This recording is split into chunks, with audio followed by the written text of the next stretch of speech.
welcome to another edition of Sports Therapy with FH Jr.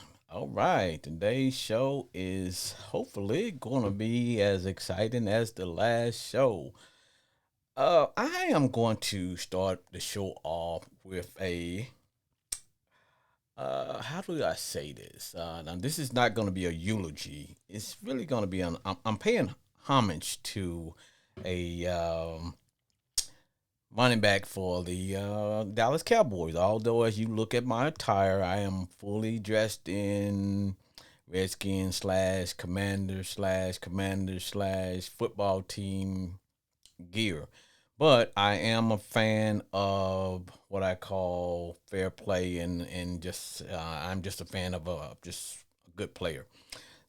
In that, I want to say Marion Barber. I'm sorry, Marion Barber passed away this week, and he was a Cowboy running back. And I will say this: I did not reach out to the family um, before I decided to talk about him today. Now, this is not going to be like as I was saying. It won't be like a eulogy or anything like that. I just want to just give my condolence to the family and say that hey, I can only talk about him in terms of being an NFL player. I did not know him on a personal basis, just only through football, and I know that's a small portion of his life in comparing to some of the other things. But I will say that he was a great player. I enjoyed watching him, although I probably rooted for them to lose. But I'm always a fan of a good athletic competition. In that, I went back and I looked at what, and I actually saw this live when it happened. Cowboys were playing the Patriots, and they had the ball on their own 2 yard line, and Romo handed the ball off to Barber, and for all purposes, it looked like he was going to be thrown for a not only a loss but a safety. But for some strange reason, he ran 30 of the toughest yards. In fact, 30 of those yards were ran in his own end zone, and he managed to only pick up 2 yards. But that was the best 2 yards that I've ever seen in my life. And so, with that, that's why I wanted to acknowledge the passing of Marion Barber the third and say, hey, to the family, my condolences, and you know, may he rest in peace. And like I said, he was just a great player. So in that, I want to talk a little bit about the show. Once again, we always talk about sports therapy is sports entertainment only. We don't talk politics. We don't talk sexual orientation. We don't talk about anything other than NFL football. And of course, part of our format is callers get to call in. You'll have 2 minutes. You can either rant, rip, or kick some knowledge about your team, another team, whatever sent you over the edge. So with that, let me see. Do we have a call on the line? I'm gonna go to. Give me 1 second.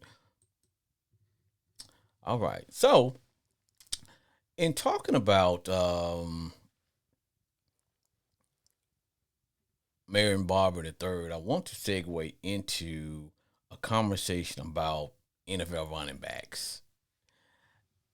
And the topic of today's show is, do NFL running backs, should they be paid on a different pay scale than other athletes, other professional athletes? I know some people are going to say, wait a minute, no, why should we pay those guys different? Well, because the shelf life of the NFL running back is very short. I think the average career is something like 5 years. And I'm thinking that, when you're a quarterback, which is usually the face of the league, often uh, quarterbacks, they make a lot of money. Linemen make a lot of money. But what I've seen, and as I say often, this is everybody's entitled to their own opinion. This is just my opinion. Because what I see is that we draft guys into the in the NFL at the running back position. they come in and for I believe 2 3 years, you're on your rookie salary. So with that, I see where we get all the skills out of these guys. We run them to death, um, wear and tear, and then after the end of the rookie contract, we let them walk. So, and they're in no position to negotiate a a big salary, as they say. They're in no position to, because what is the saying? Oh, we can find a good running back in the later rounds. So why should we pay this guy? Why should we pay him? And the reason I'm concerned about that, because when I look at some of the youngsters that's playing the position now in high school, what will happen if all of a sudden guys decide, you know what, I'm not going to play that position because there's no money into it. There's a lot of wear and tear. I'm not going to get into the CTE aspect of it. My expertise is just not in that realm.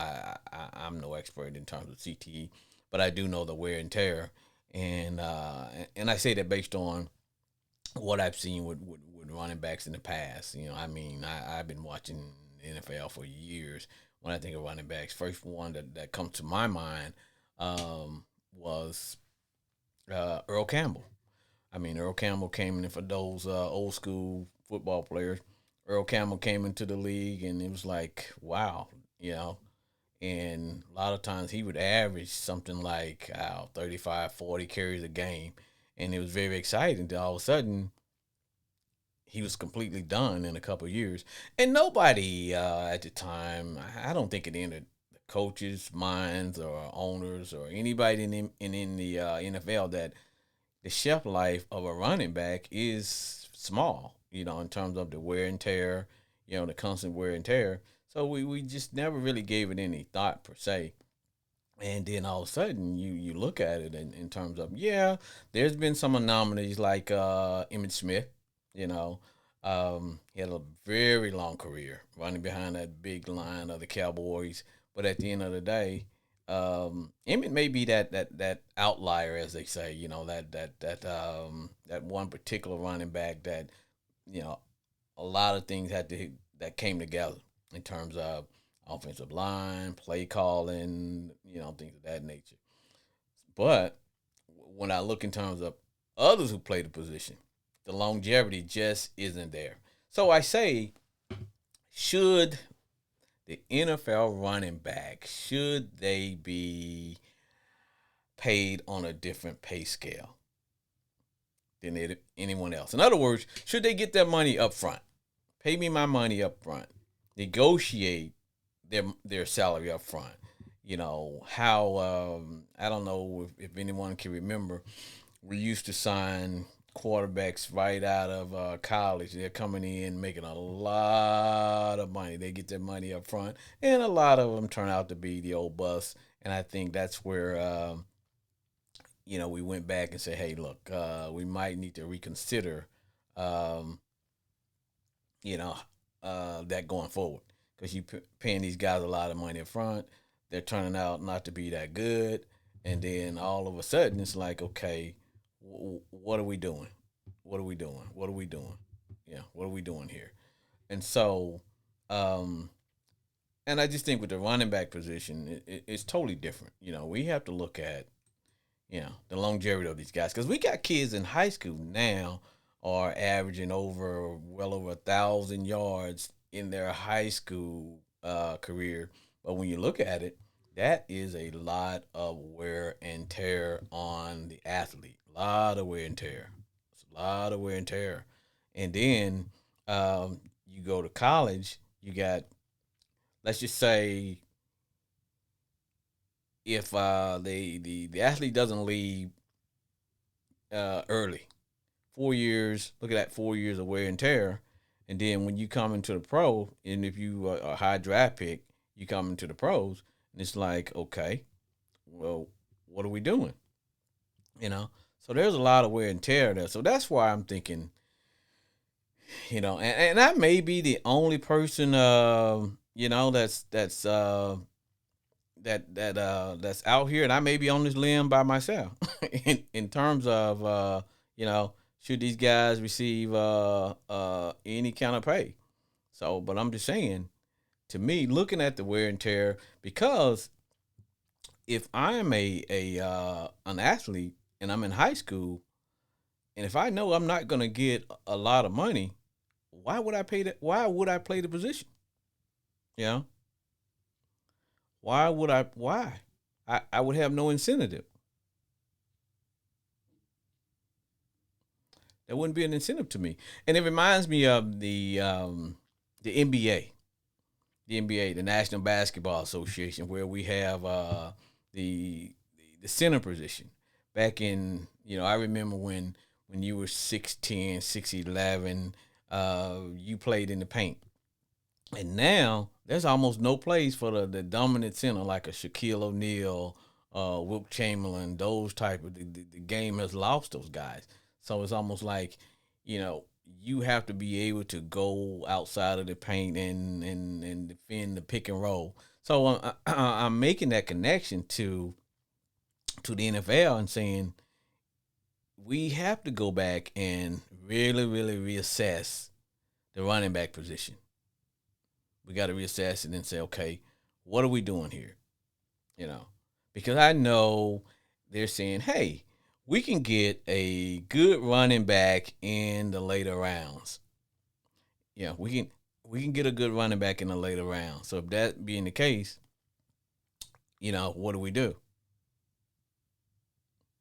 Why should we pay? Why are we negotiating at all to pay running backs? Because a good running back, a dime a dozen. They're a dime a dozen. So why am I paying? Or should I pay? Because we can get everything we want out of you and then just let you walk and you get nothing. So for those who are mad at Zeke, and because I know there are people saying, hey, you know what, Zeke's overpaid, he got his money, he's not doing anything, da da da da da da da da da. But you have to put yourself in the running back's shoes. I give it all I got.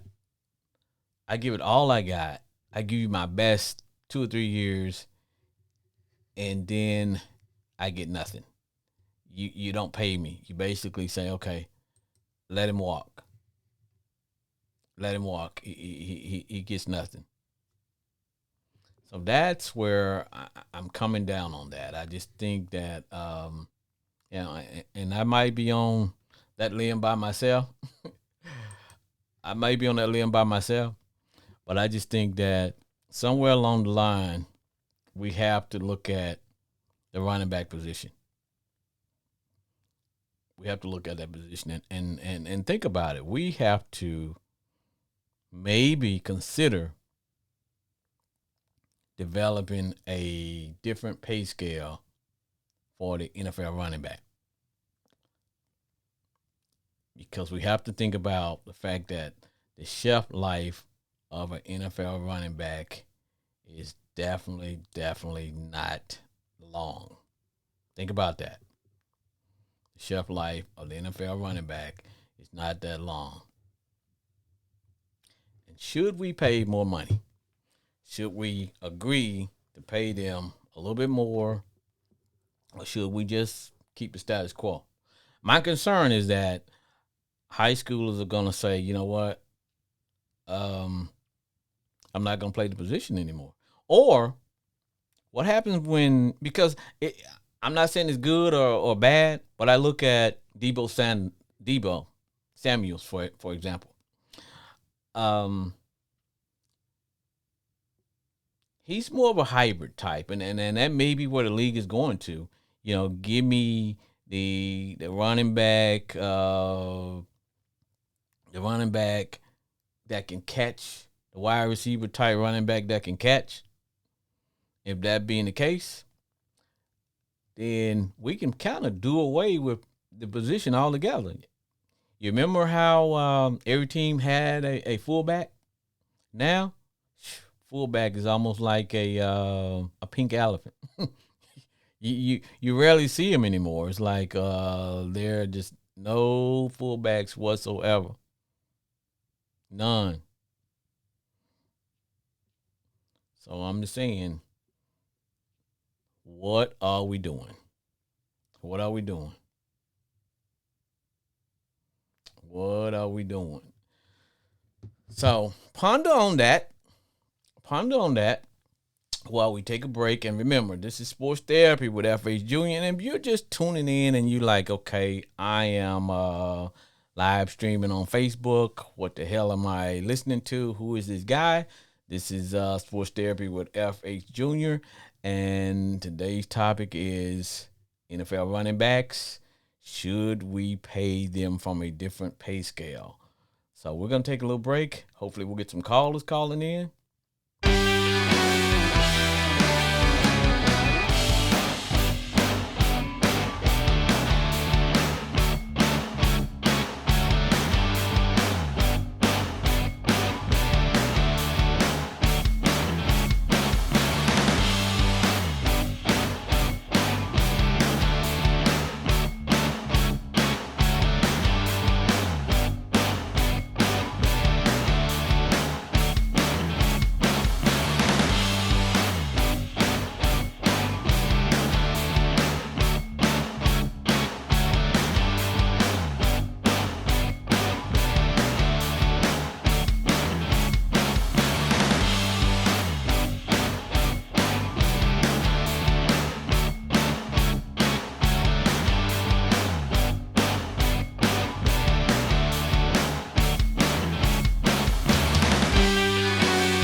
And we are back.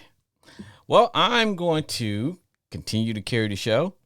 And remember, the topic is, should we pay our NFL running back? Should we pay them more money or should we just let them walk? Should we pay or should we let them walk? As I was saying, I been watching football for a long time. If I really start talking about all the famous running backs I've seen in their heyday, i.e., O.J. Simpson, yeah, we can say O.J.'s name, O.J. Simpson, the Nigerian nightmare, Earl Campbell, Emmett. Oh man, I've seen them all, but the league has changed. You notice this year? Well, not just this year, but used to be you had one running back, and now everything is done with a tandem. You know, you got a primary running back, and then you have what's called the guys that come in and do like special type of third down backs and things of that nature. But and I remember initially guys used to not even want to give up any time. They didn't want to share any time with anybody else because they're afraid. Okay, I'm gonna lose my position. So by that, I don't want to share my time with anybody. But you know, all of a sudden, things kind of change a little bit. You know, due to the wear and tear. Um, Guys want to kind of reserve themselves. You know, even the Pro Bowl. I remember when we would kind of look forward to the Pro Bowl and like, okay, hey, so and so's in the Pro Bowl. Look at that, look at that. But now, nah, nobody wants to get hit. Nobody wants to do anything because of the wear and tear. It's about the career. I think Dion said it best. Dion Sanders said it best when he says it's a business decision. It's a business decision. Can we make business decisions? Yeah.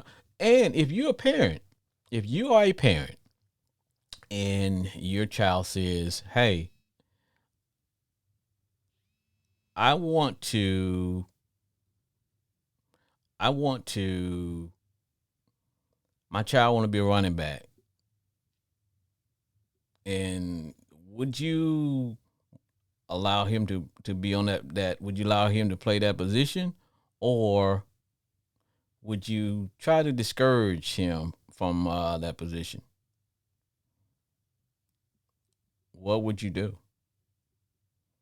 Yeah, because I can see the position going away, and maybe I'm the first to sound the alarm, but I can see that position going away if we don't do something to say, okay, wait a minute, you know,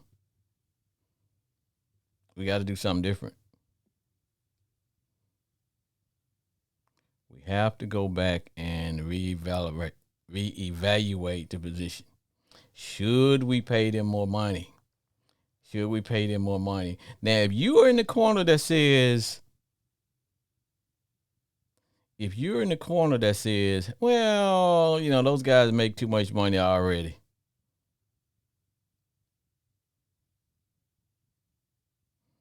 then, you know,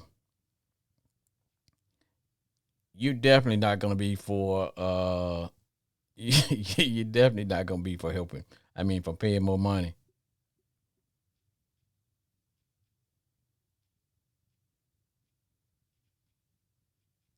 So my contention is, do we pay those guys or do we just let them walk?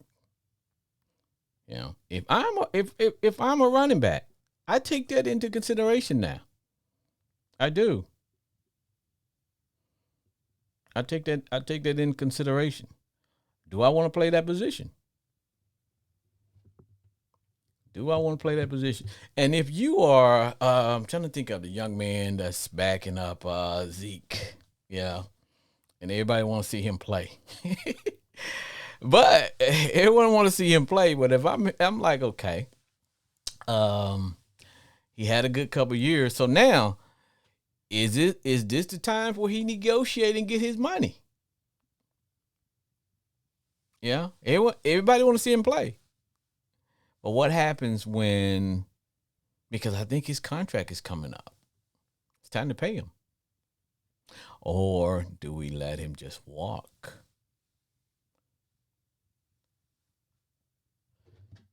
Or do we just let him walk? Very interesting. Very, very, very interesting. Should we pay the running back? Should we pay a different pay scale? Because see, if I'm a quarterback, the way the league is set up, a quarterback can get paid really. They really can get paid twice, maybe three times. Yeah, they have you on a they have you on the rookie contract for like 2 years, but then, man, before that contract expires, quarterbacks can negotiate to get paid.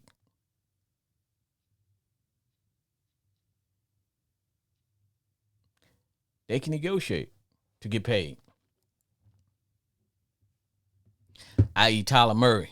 Murray's already saying, "Hey, hey, hey, hey, I don't give a fat rat's butt about about the team. You know what? I want my money, and I'm holding out, and I'm not gonna go to OTA until I get my money.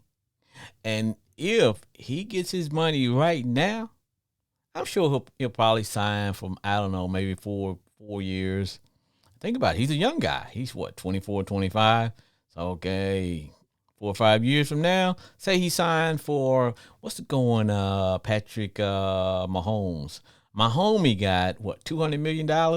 So if we're looking at paying Patrick $200 million, I'm sure um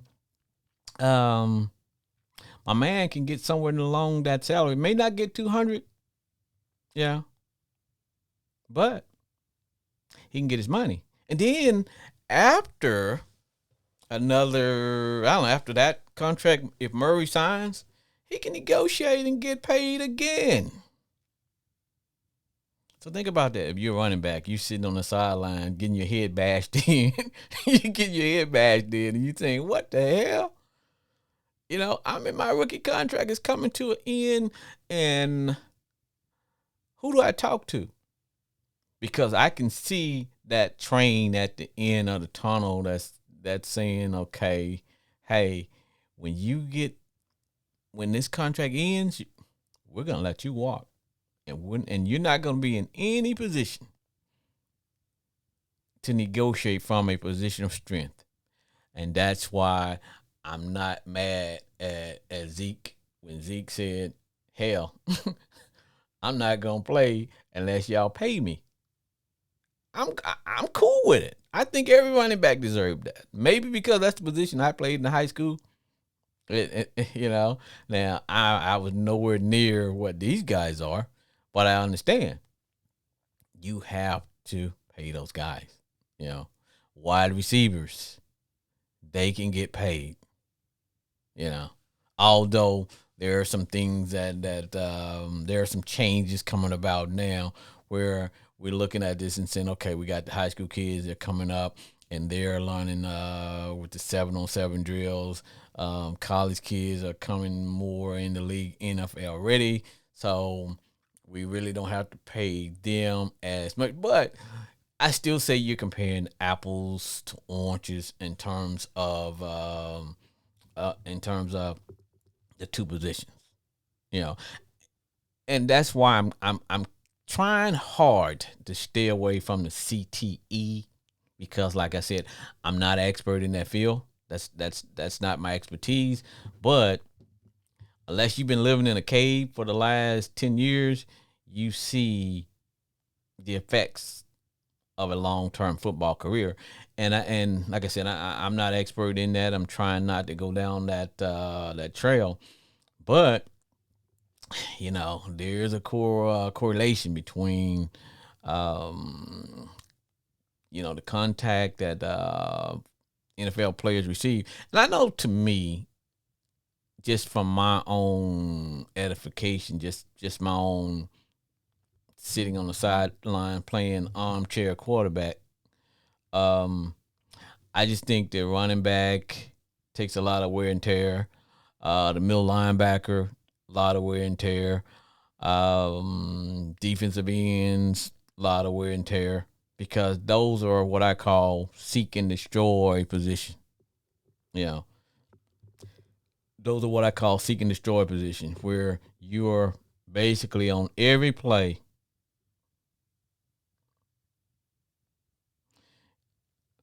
On every play, you're involved in some type of violent collision. It's just like with a running back.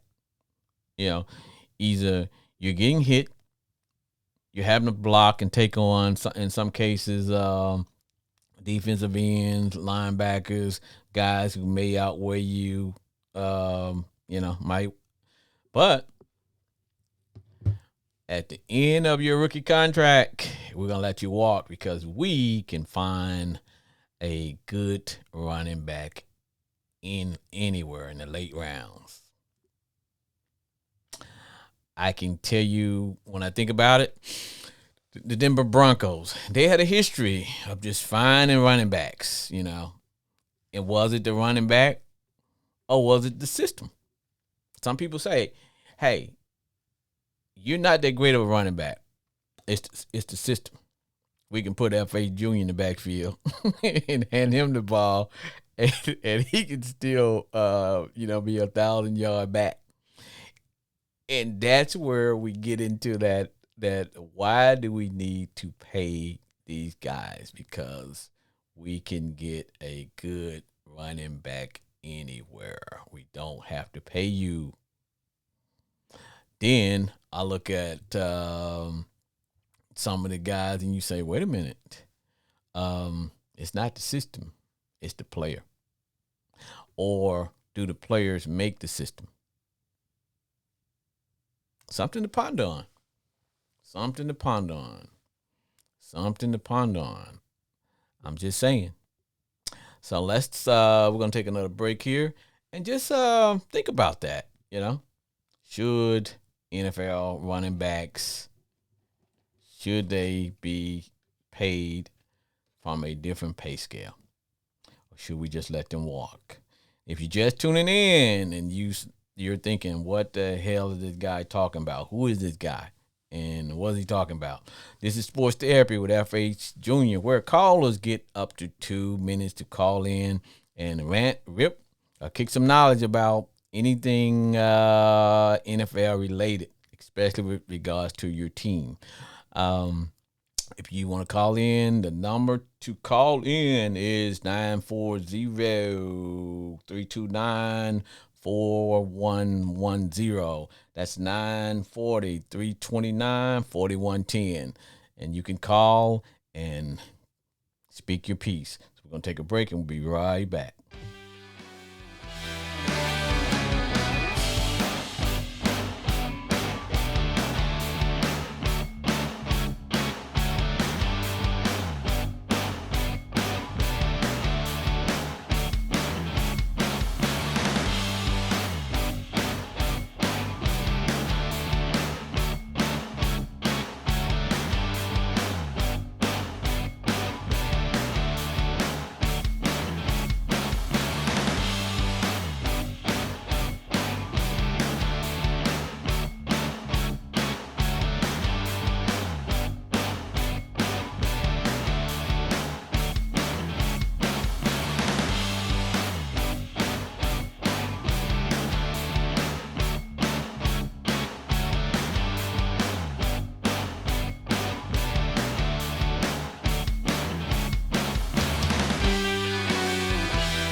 And we're back from break.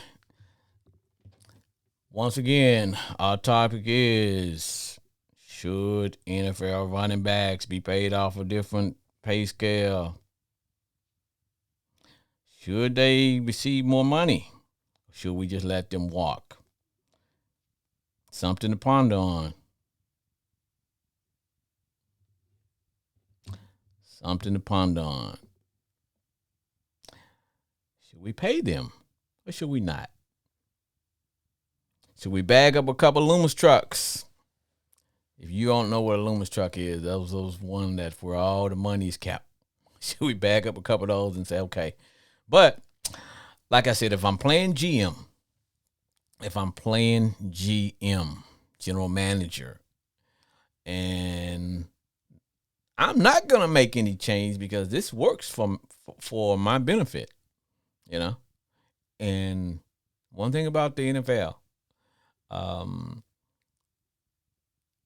would we say it's a player-driven league or it's a business? I think, well, first of all, it's a business. The NFL is a business. And when you own a business, you have to think in terms of what's best for your business. What's the bottom line? You know, how can we produce this product and make a profit on the other end? So if we can continue to profit and be successful, why break the model if the model works? Why? Because there's no problem right now. You know, we got, you know, as I look at, especially at the high schools, when I go back, everybody want to be a running back. Everybody, you know, you got guys with no speed want to be in the backfield. Everybody want to run the ball. Nobody want to be nobody want to block. But it's just that as we get up there, as the position, you know, changes, and we must change with the times. I'm just afraid that the running back is gonna go by way of the dodo bird. We don't see any dodo birds around. We got some folks we call dodos, but we don't see any dodo birds because it's extinct. You know, so I'm just like, wow, what do we do? What do we do? What do we do? Do we pay him or do we let him walk?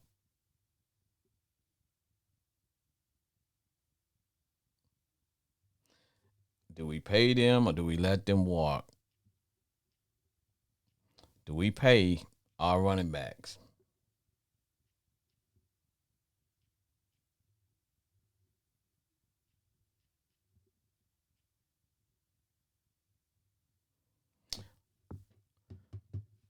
I'm just concerned because the motto is protect the shield.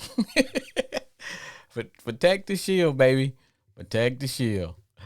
And so I'm like, okay, we got to pay our backs. And I had this conversation with my daughter the other day, and we were just riding around talking, and and she's a Saint fan. Yeah, she's a big time who dat. And the conversation we had, I said, hey, in fact, we were talking about uh, Marion Barber the third and his career, and she actually pulled up the video, and I showed her that run that we were talking about. I said, "Hey, look at this guy." I said, "Man, in his prime, he was a unique player, but I just knew his running style. It did not give way to a long career."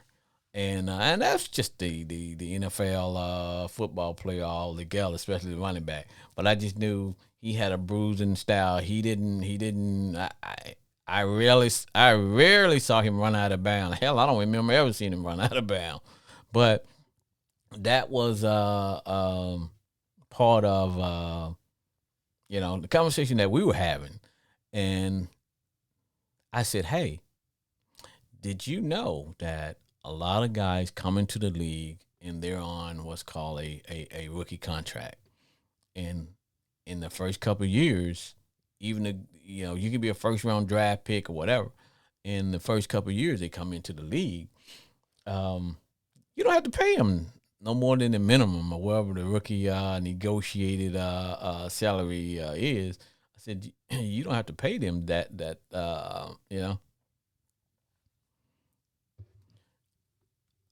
you don't have to pay them that much money."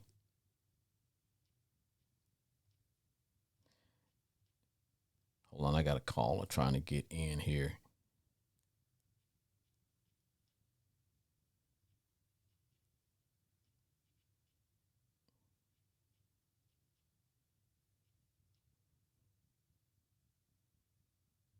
Okay, hopefully they can make that work.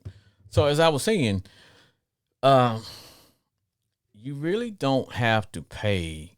And that was the conversation that we had, and she didn't realize it. She's like, I said, yeah, I said that was the issue that people were having with Zeke when Zeke was holding out. He was like, hey, you know what? I'm in a position where I can negotiate my career because you know he knew what was going to happen. Some veterans pulled him to the side, and you know what? Well, people don't realize if I'm a running back for the Washington Commanders, and you're a running back for the Dallas Cowboys, and this other guy's a running back for the Denver Broncos, and and we're not enemies of each other. Although we want to win, we play the same position. So at the end of the day, there's gonna be some conversations going on in terms of, hey, look, you need to get your money.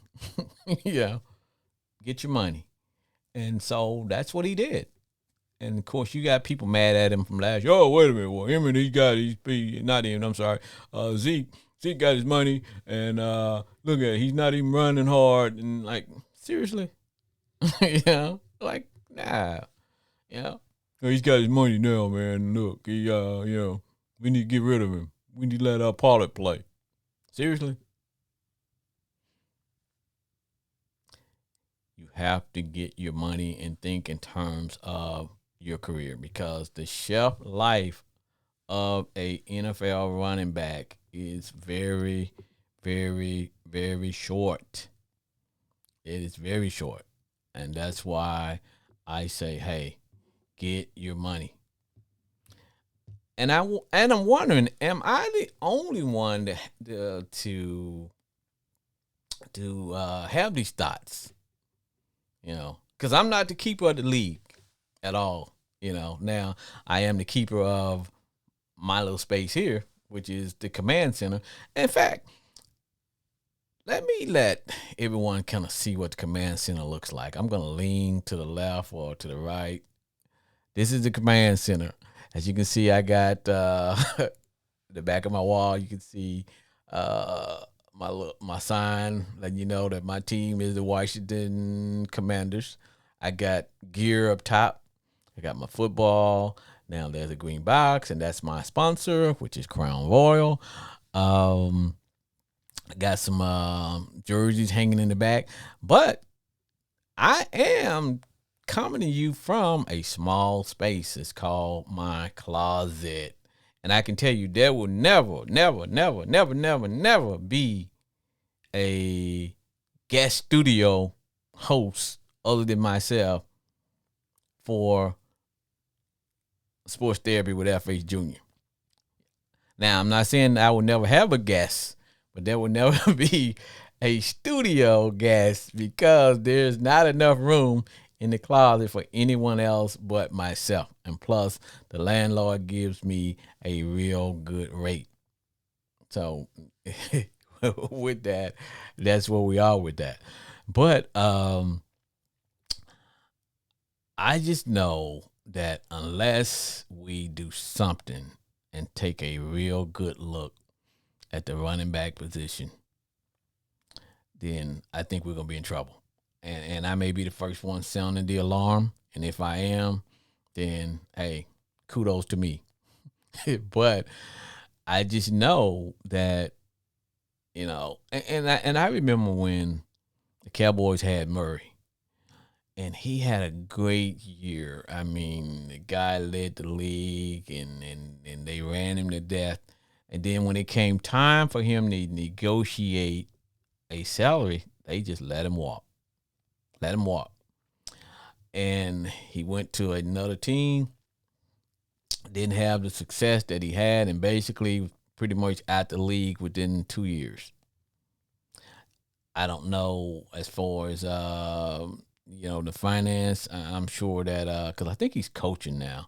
I didn't really haven't kept up with DeMarco Murray, but I used to follow him because when I'm not loving my Commanders, I'm a big OU fan. So I followed his career all to when he was in college. So I used to love watching DeMarco Murray, but there's a part of me wanted him to be able to get the finance and to get paid when he was playing for the Cowboys. And that's why, and that was always a part of me that was like, wait a minute, come on, man.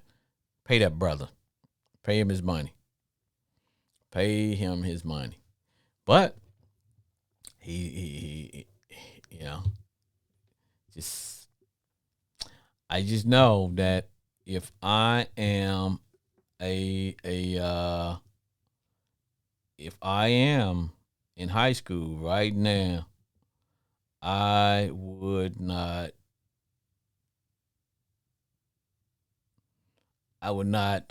play the position. I wouldn't. And so you're gonna get I would probably move over and probably become a wide receiver or a tight end.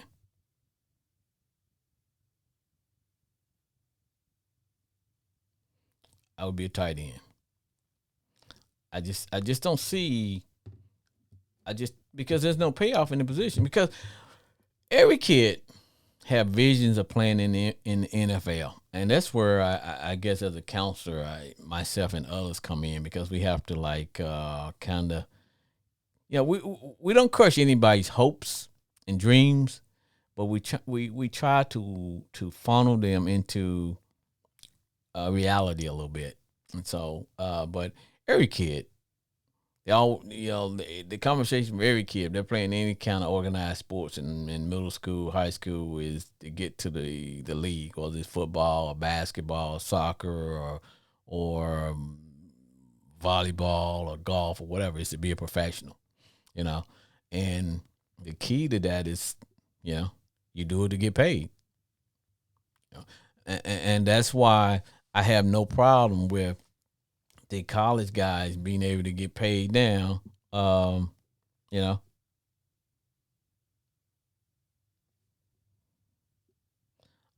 I got no problem with that. I really don't have any problems with those guys getting their money. A lot of people had some problems with that, and so hey, let me see. Hold on. Welcome to Sports Therapy. Hello. What's going on, man? Hey, caller. Can you hear Thank you me? for calling in. Who am I speaking with? Yeah, I was hearing. This is Malbrew, man. Hey, Ricardo. This is one of my regulars.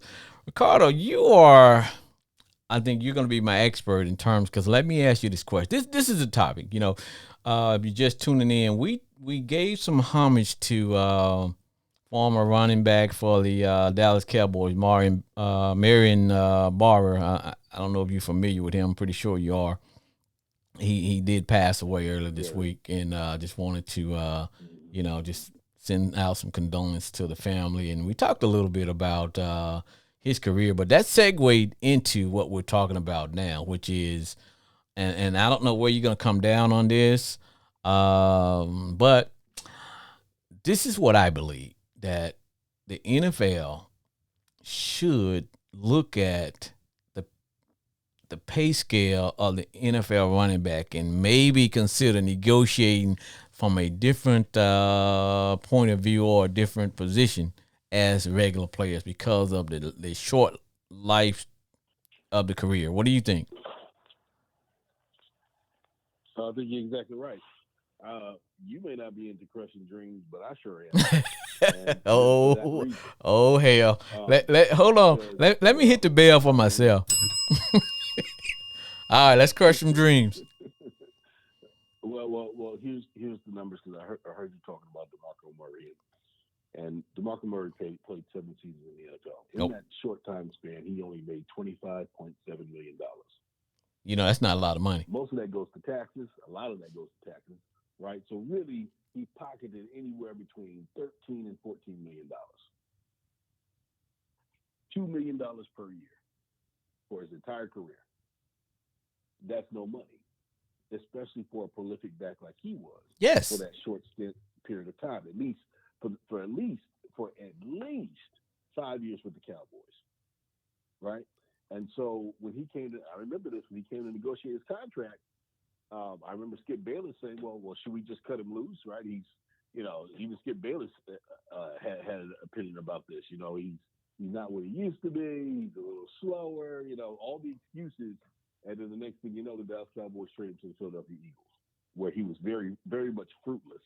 And then the Philadelphia Eagles traded him to the Tennessee Titans, which he was very fruitless. But he would make, the crazy thing is that he would make the majority of his money with the Tennessee Titans. Out of that $25 million, he made $13 million with the Tennessee Titans. Ricardo, I want you to repeat that real quick. So Repeat what you just said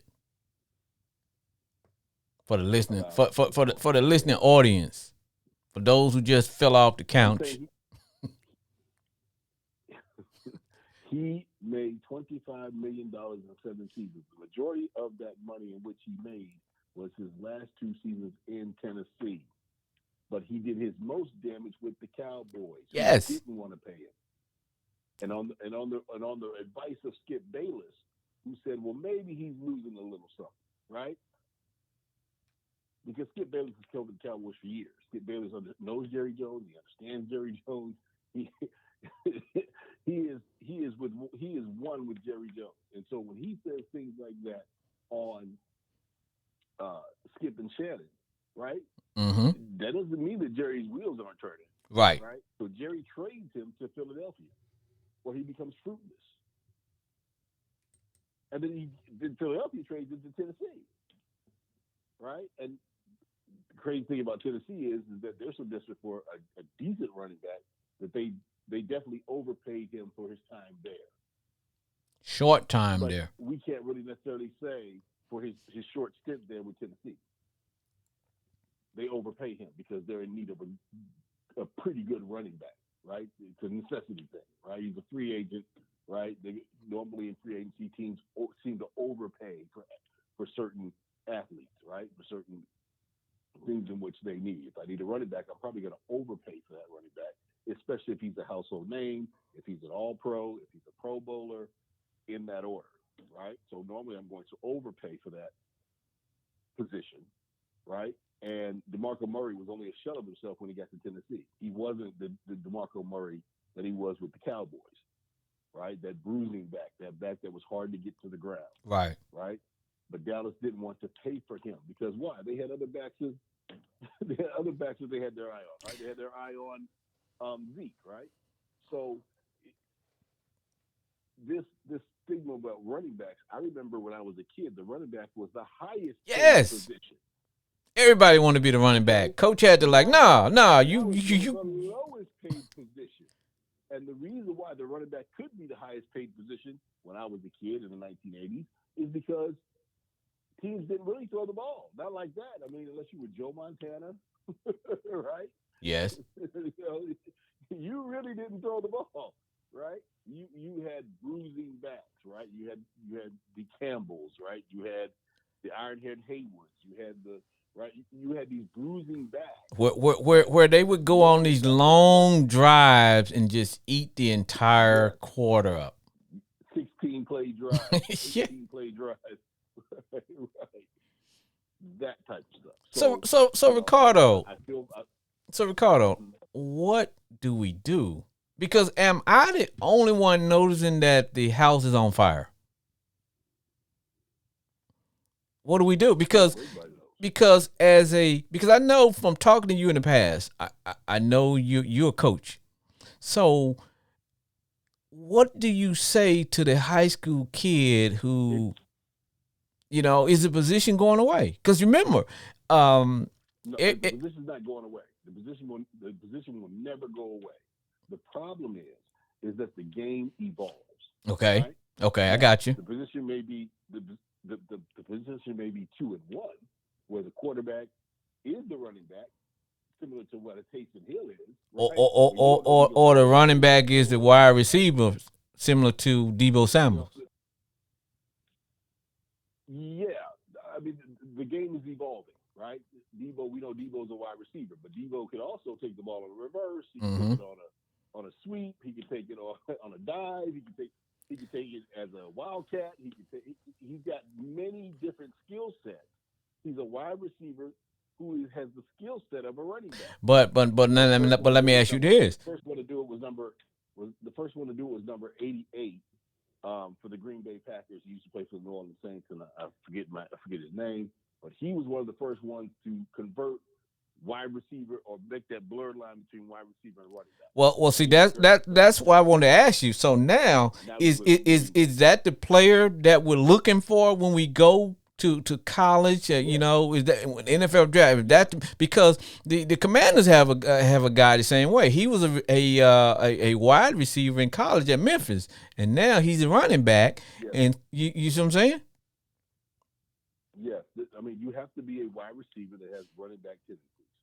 That's where the game is going to, right? Because I rather pay you, and I call this the Jimmy Graham effect. Remember Jimmy Graham? Yes, sir. Jimmy Graham was a tight end who was used as a wide receiver. When New Orleans, and this would piss me off about Sean Payton. I love me some Sean Payton, but it pissed me off about Sean Payton because you used the man as a wide receiver, even though technically he was a tight end, even though his position of pay was tight end. And when Jimmy Graham came up for his contract extension, right, the New Orleans Saints said, "Well, yeah, we'll pay you $10 million a year," but in the very next breath, they traded him. And that's the gist of today's show it is going back to the pay scale. How do we pay the NFL running back? Whether it's a running back slash tight end, running back slash quarterback, do we pay those guys their money up front with incentives and God knows what up front and benchmarks and all those things? Whereas They when do you, that now. huh? They do that now, right? In other words, let me put this in perspective for people. They do that now. The running backs, if you're a kid who wants to play the position of running back, right? And really, it's not that running back is not that attractive anymore because it's not the highest paid position. It's not the glorified position. Right, In fact, you're probably the tip of the spear, right? You're gonna take all the licks, right? right. So kids don't really grow up wanting to be a running back as much as when we were kids. Okay, so as a person who plays running back, first thing you have to take into account is my career may be anywhere between 2.5 to 3.5 years long. You have to take that into consideration because you're going to take all the licks. And you're not just going to take it in the pros. You're going to take it in college, and you're going to take it in high school. But how do I get my money, Which Ricardo? means you get what the market dictates. And see, the market isn't dictating. Let me hit my bell. And that's what it is. You get what the market dictates. And that's my and the right market now, isn't the market dictating dictates Jack for the running back because it's like, hey, we can get a good running That's back in not true. fifth round, late round. That's not true. That's not true. Zeke right now is getting paid $12.4 million. Yeah, but hey, but look, he had to hold out to get his money, and Zeke. Yeah. But at the end of the day, they wasn't going to give him anything. Let's talk about let Zeke walk. Well, they weren't going to let Zeke walk. Let me tell you why they weren't going to let Zeke walk. Because Jerry Jones loves him some Zeke. Jerry Jones does, Jerry but Jones what about every other Jerry owner? Jones loves you. Here's my point. If Jerry Jones loves you, and I'm not a Cowboys fan. Oh, I'm not either, but I'm impartial. I live in Dallas, so I have to keep up with the. My dad loved the Dallas Cowboys. My brother loved the Dallas Cowboys. So I got kinda you. Follow what they do. So Zeke signed a 6-year, $90 million extension in September of 2019. His base salary this past season was $12.4 million. Right? If Jerry Jones loves you, this is a fact. No one can dispute this fact. If Jerry Jones loves you, he will pay you. True. It's when he stops loving you that he will either cut you or trade you. True. I agree. But if Jerry Jones loves you, he will pay you. But see, but here's the thing though. Running backs can't get their money. They can. It But just kind of depends on certain mitigating factors. yeah, but I'm saying, but Ricardo, we're talking about one particular team owner who loves his toys. Jerry loves his toys, but Yes, huh? Yes, he does. But we got to look at every, and like you said, the market dictates the running back salary. And because there's this mindset now that, hey, we don't have to pay a running back. We can get you in your rookie year, that rookie contract, run you to death, get all these good things out of you, and then just let you walk. Mm-hmm. You see what I'm saying? The market dictates your second, your third contract. The league dictates your first contract. So, because you have these rookies, and let's get back to the rookies, and no matter what position, even if it's running back, the league dictates what money you get as a draft pick based on what round you win, what pick you are. There's a set pay scale for that. So, as a rookie, if you're not a first round draft choice, you probably can't get your money up front. Now, you're going to get some money, right? But you're going to get what the league dictates that you get. Yeah, but as a quarterback on that rookie salary, before that salary ends, they're already reaching out to negotiate with you and how much cash we're gonna give you for you can stick around. That's tied to performance. Let's take Dak Prescott for example. Mm-hmm. Dak Prescott got if you ask me, Jerry Jones screwed Dak Prescott. Well, he did because he didn't know it, right? He's a fourth round draft choice. He was probably one of the. In fact, Dak should have been a second round draft choice, or at minimum a late first, because he had led Mississippi State to the number one ranking. Mississippi State had never had the number one ranking. But they were running. But they were running team though. 1920. Yeah. But what I'm saying to you, not when Dak Prescott was there. Remember now, Mississippi State not only beat Mississippi or Ole Miss, they also beat LSU. Okay. They got the number one ranking. Dak Prescott was known as probably the best college quarterback in that year. And yet, he was a fourth round draft choice. Okay. And how much did Jerry pay him? He didn't want to pay him anything until he had to threaten to. What's he getting, like, 40?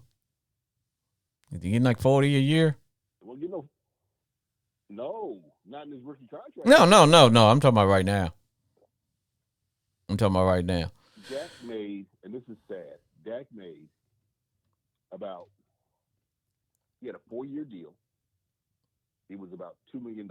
Wow. Well, hey, Ricardo, we're approaching that time, and I want to carry this on. I'm going to talk to you offline, but we're going to carry this on, and we're going to shut it down for the day because we have reached our power hour.